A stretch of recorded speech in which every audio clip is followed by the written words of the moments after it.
اعوذ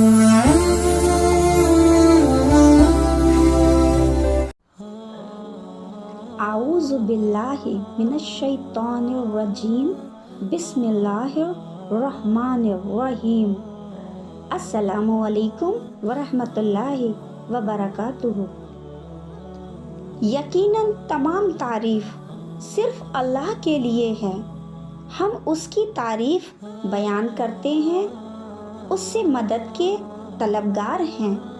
میں گواہی دیتی ہوں کہ اللہ کے سوا کوئی معبود برحق نہیں ہے، وہ تنہا ہے، اس کا کوئی شریک نہیں ہے، اور محمد صلی اللہ علیہ وآلہ وسلم اللہ کے بندے اور رسول ہیں۔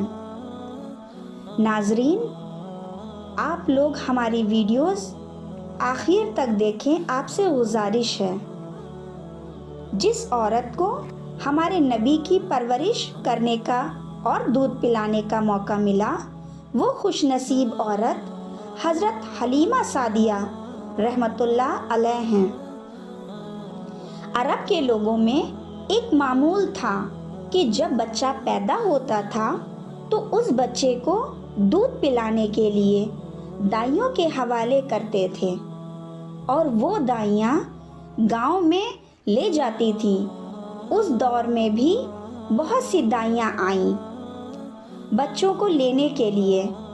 بی بی حلیمہ سعدیہ رضی اللہ تعالی عنہ کہتی ہیں کہ میں بھی ان دائیوں کے ساتھ مکے آئی، خود بہت کمزور تھی اور میرے جانور بھی بہت کمزور تھے، میرے پاس پیسے بھی نہیں تھے، اس لیے میں مکہ آ گئی کہ کوئی بچہ اگر ملے گا تو اس کی خدمت کروں گی، تو اس کے ماں باپ سے پیسے ملیں گے اور انعام بھی ملے گا۔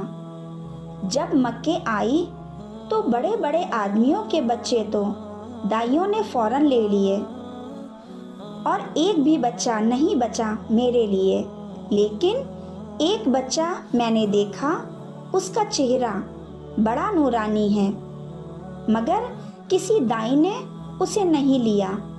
اس کی وجہ تھی کہ اس بچے کے والد صاحب اس دنیا میں نہیں تھے۔ ان دائیوں نے یہ سوچا، جب اس بچے کے والد ہی نہیں ہیں تو انعام اور پیسے کہاں سے ملیں گے؟ لیکن جب حلیمہ سعدیہ رضی اللہ تعالی عنہ کوئی بچہ ان کو نہیں ملا، کیونکہ انہیں خود بھی پتہ نہیں تھا کہ قسمت ان کی جھولی میں کون سی عظیم ہستی ڈالنے والی ہے، اس وقت وہ مایوس ہو کر واپس جانے ہی والی تھی کہ معلوم ہوا کہ قریش کے عبد المطلب کا ایک یتیم پوتا ہے۔ تو آپ نے اپنے شوہر سے پوچھا کہ اس بچے کے باپ تو اس دنیا میں ہیں نہیں، جو اس بچے کی پرورش کے بدلے ہمیں پیسہ اور انعام دیں گے۔ لیکن بی بی حلیمہ سعدیہ نے سوچا کہ اللہ اس بچے کے صدقے ہماری زندگی بہتر کر دے گا۔ تو آپ کے شوہر نے کہا، کوئی بات نہیں، اس بچے کو ضرور لے لو، خالی ہاتھ ہم واپس نہیں جائیں گے۔ بی بی حلیمہ سعدیہ فوراً جا کر ننھے حضور صلی اللہ علیہ وآلہ وسلم کو لے کر آئیں۔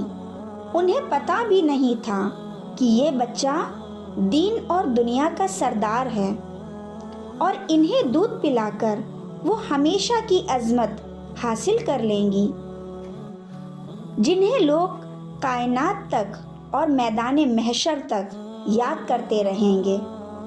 جب بی بی حلیمہ سعدیہ نے محبوب مصطفیٰ کو گود میں لیا اور اپنی اونٹنی پر بیٹھیں تو اونٹنی نے سجدہ کیا، پھر سر اٹھایا، پھر سجدہ کیا، پھر سر اٹھایا، آسمان کو دیکھا، پھر سجدہ کیا۔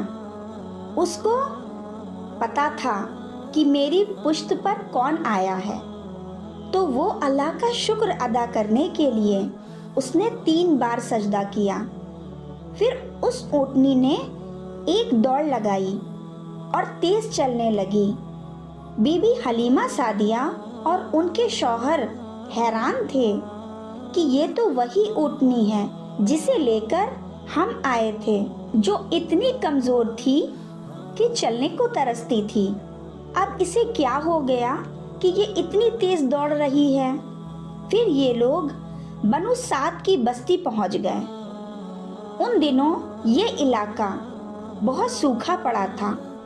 حلیمہ سعدیہ فرماتی ہیں کہ اس شام جب ہماری بکریاں چر کر گھر واپس آئیں، ان کے تھن دودھ سے بھرے تھے، جبکہ اس کے پہلے ایسا نہیں تھا۔ اس دن ہم نے بکریوں کا دودھ نکالا تو ہمارے سارے برتن بھر گئے۔ ہم نے جان لیا کہ یہ ساری برکت اس بچے کی وجہ سے ہے۔ ہمارے گھر میں ہر طرف برکت نظر آنے لگی۔ اس طرح 2 مہینے گزر گئے۔ آپ صلی اللہ علیہ وآلہ وسلم 2 مہینے میں ہی چلنے لگے۔ آپ 8 مہینے کے ہوئے تو باتیں کرنے لگے اور آپ کی باتیں سمجھ میں بھی آتی تھیں۔ حلیمہ سعدیہ فرماتی ہیں کہ بنو سعد کا کوئی گھرانہ ایسا نہیں تھا جس سے مشک کی خوشبو نہ آتی ہو۔ اس طرح سب لوگ آپ سے محبت کرنے لگے۔ حضرت ابن عباس رضی اللہ تعالیٰ عنہ فرماتے ہیں کہ اللہ تعالیٰ نے آپ صلی اللہ علیہ وآلہ وسلم کو ابتدائی حالت میں ہی عدالت و انصاف ملحوظ رکھنے کا الہام فرما دیا تھا، یعنی غیب سے دل میں کسی بات کا خیال کا نزول ہونا۔ آپ صلی اللہ علیہ وآلہ وسلم جانتے تھے کہ ایک ہی پستان کا دودھ آپ کے لیے ہے، کیونکہ حلیمہ سعدیہ کا ایک اور بیٹا ہے۔ حلیمہ سعدیہ فرماتی ہیں حضور علیہ السلام کا ہمیشہ یہ حال رہا کہ ایک پستان کو ہی نبی صلی اللہ علیہ وسلم پیتے اور دوسرا اپنے بھائی عبداللہ کے لیے چھوڑ دیتے تھے۔ حلیمہ سعدیہ فرماتی ہیں کہ حضور علیہ السلام کی عمر 2 سال کی ہوئی تو وعدے کے مطابق مکہ میں چھوڑنے کا وقت آ گیا، لیکن میرا دل نہیں مانتا تھا، کیونکہ آپ صلی اللہ علیہ وآلہ وسلم ان کی برکت سے ہم اتنے خوش تھے۔ حضور صلی اللہ علیہ وسلم کی نشو و نما دوسرے بچوں سے نرالی تھی۔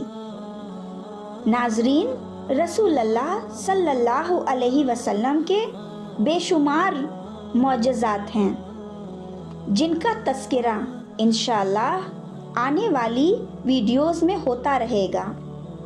بس آپ کو کوشش کرنی ہے کہ سیرت النبی کا سلسلے کی کوئی ویڈیو آپ سے مس نہ ہو۔